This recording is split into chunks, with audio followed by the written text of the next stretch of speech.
계산은 정확해야 합니다. 특별히 돈 계산은 더 정확해야 합니다.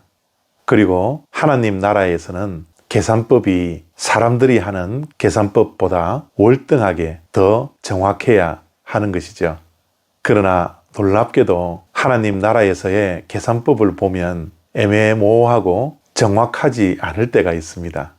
예를 들면 삼위일체의 하나님을 생각하면 정말 이해하기 힘듭니다. 1 더하기 1 더하기 1은 정확하게 3이지 않습니까?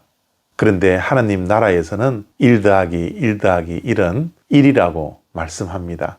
삼위일체의 하나님을 사람의 계산법으로 이해하실 수 있습니까? 또한 예수님께서 99마리를 두고 한 마리 양을 찾기 위해서 떠나시는 모습을 보면 정말 이해가 되지 않습니다. 1이 99보다 더 귀하고 더 크다라는 것이 너무 놀라울 뿐입니다. 마가복음 12장 41절부터 44절까지 말씀입니다. 예수께서 헌금함을 대하여 앉으사 무리가 어떻게 헌금함에 돈 넣는가를 보실새 여러 부자는 많이 넣는데 한 가난한 과부는 와서 2렙돈 곧 한 고드란트를 넣는지라. 예수께서 제자들을 불러다가 이르시되 내가 진실로 너희에게 이르노니 이 가난한 과부는 헌금함에 넣는 모든 사람보다 많이 넣었도다.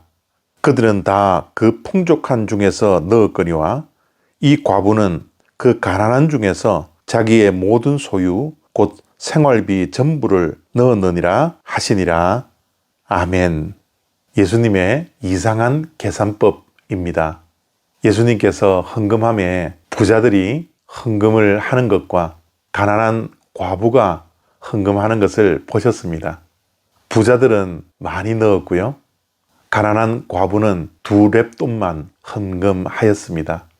여기에서 2렙돈이라는 것은 참새의 반마리 정도의 가치를 가지고 있다고 합니다. 요즘 화폐로 한 1불 정도 될까요? 그 작은 돈을 헌금을 했음에도 불구하고 예수님은 많이 한 부자들을 칭찬하지 아니하고 가난한 과부를 칭찬하셨습니다. 예수님의 계산법을 이해할 수 있습니까? 예수님은 분명히 헌금의 크고 작음의 칭찬의 기준을 두시지 않았습니다. 예수님은 큰 것이 아니라 작다 할지라도 드린 자의 중심을 보셨던 것이죠. 우리가 하는 계산법은 큰 것이 큰 것이고 작은 것이 작은 것이지만 예수님의 계산법은 우리의 계산법과 완전히 달랐습니다. 그리고 또 한 가지, 가난한 과부가 드린 헌금을 우리가 정말 이해할 수 있습니까? 가난한 과부는 그가 가지고 있는 모든 소유, 생활비 전부를 드렸다고 합니다. 너무 무모하지 않습니까? 그렇게 헌금한 후에 생활은 어떻게 하라고요? 어떻게 앞으로 살려고 생활비 전부를 드릴 수 있습니까? 조금이라도 남겨놓는 것이 지혜로운 사람의 모습이지 않습니까? 앞뒤 가리지 아니하고 생활비 전부를 드렸던 이 가난한 과부가 어떻게 예수님으로부터 칭찬을 받을 수 있습니까? 도저히 예수님의 이상한 계산법에 고개를 갸우뚱할 수밖에 없지 않습니까?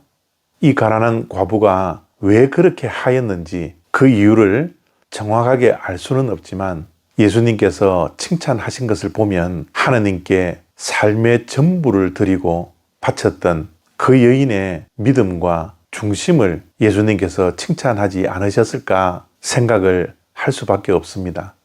가난한 중에도 가난한 과부는 물질이 전부가 아니었습니다. 하나님이 전부였음을 생활비 전부를 드림으로 가난한 과부는 그녀의 중심으로 신앙 고백을 한 것이죠. 세상의 계산법으로는 지혜롭지 못하지만 하나님을 믿고 하나님을 따르고 하나님이 전부이라는 것을 예수님 앞에서 헌금으로 고백했던 것입니다. 이 말씀을 통하여 우리의 헌신을 돌아보게 됩니다. 우리에게는 하나님이 우리의 삶의 전부이십니까? 하나님 한 분만으로 만족하며 살아갈 수 있습니까? 하나님은 우리를 위해 전부를 주셨습니다. 독생자 예수 그리스도를 아끼지 아니하고 십자가에 못 박으시며 전부를 우리에게 주셨습니다. 이러한 하나님을 위해서 우리는 무엇을 드리고 있습니까? 혹시 우리가 가진 것 가운데 일부를 드림에도 불구하고 드릴 때는 계산하고 따지고 있지는 않습니까? 두 렙돈은 부자들이 드린 많은 것과 비교할 수 없을 정도로 작은 것이지만 하나도 남기지 아니하고 생활비 전부를 드린 가난한 과부의 헌신이 오늘 이 아침에 저와 여러분들에게 큰 도전이 되어지기를 바랍니다. 예수님의 이상한 계산법을 우리도 본받을 수 있게 되기를 바랍니다. 감사합니다.